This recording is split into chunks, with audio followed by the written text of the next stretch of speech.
Hello there. Do you still have a BBC TV licence? After the BBC's recent behaviour, I'm absolutely appalled. And I'm also quite glad that I gave up my TV licence a couple of years back. And I haven't really looked back, although I don't watch live TV. I do watch TV all the time. I watch a lot of, like I said before, a lot of free stuff on Amazon Prime. And because I gave up my TV licence, I can afford Netflix. And I do happen to have Apple TV as part of my phone contract.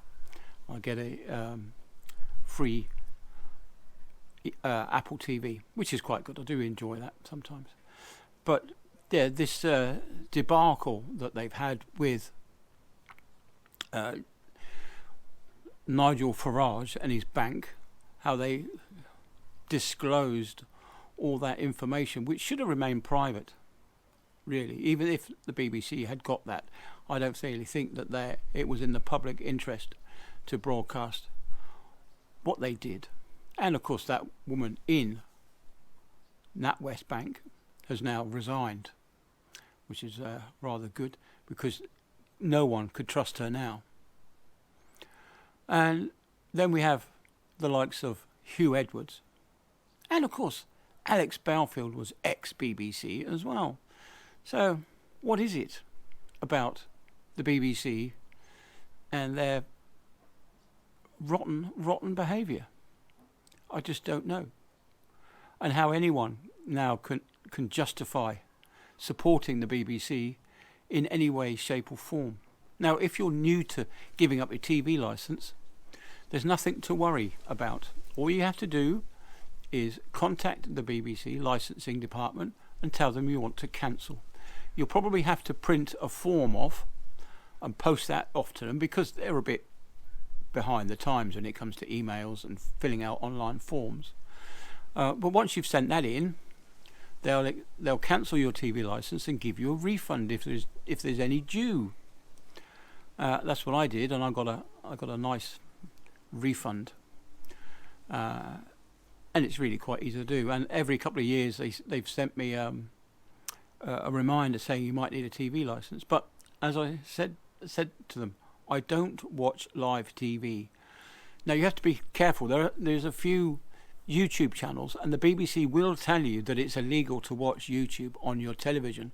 Well, no, it's not. It's only illegal to watch the programs on YouTube that are also being broadcast simultaneously live at the same time.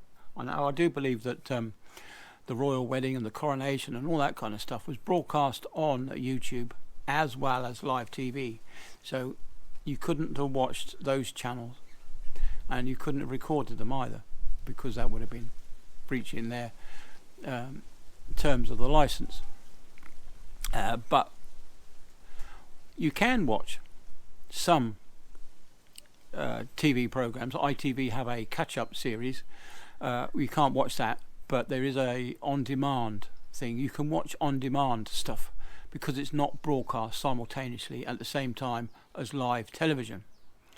One of the other things you've got to watch out for as well is that Amazon Prime might also broadcast live programs, such as horse racing and sports events.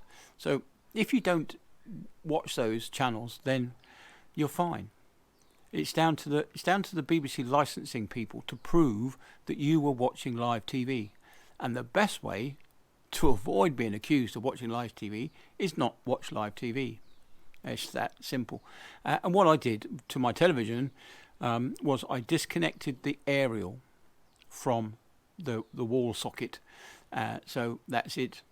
There's no more aerial. I've taken the wire away, so there's no wire between the aerial and my TV. So I cannot receive terrestrial TV signals that way, but I can through my Amazon Fire TV box, whatever it's called. I can actually receive programs, but I haven't downloaded the app onto my Fire TV program.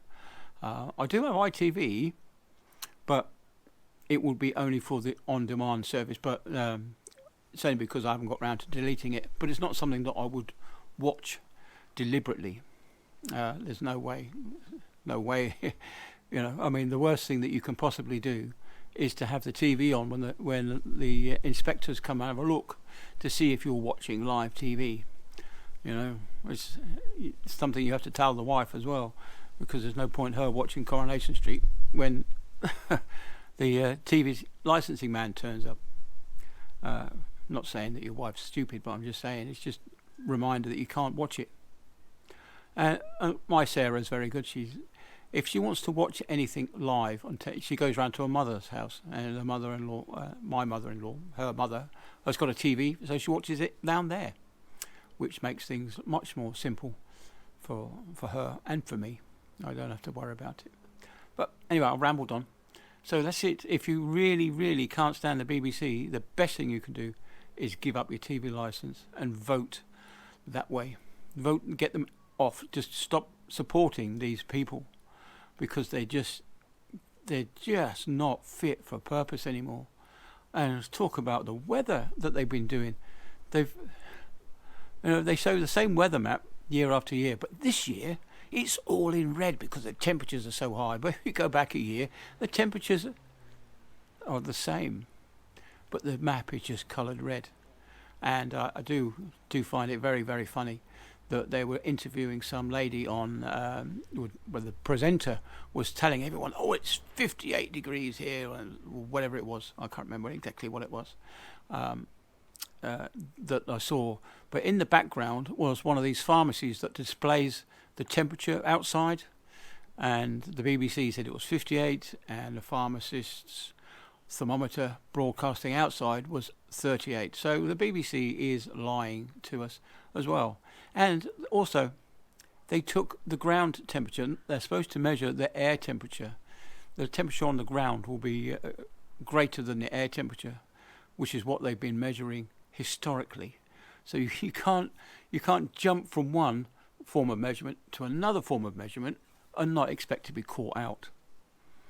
So anyway, that's me and why I really can't support the BBC. But having said that, if you want to watch Netflix do not broadcast any live TV. They're purely an online service, so you're quite safe to watch any program you want on Netflix. But everything else, a little bit of caution and you'll be safe. Okay, catch you later.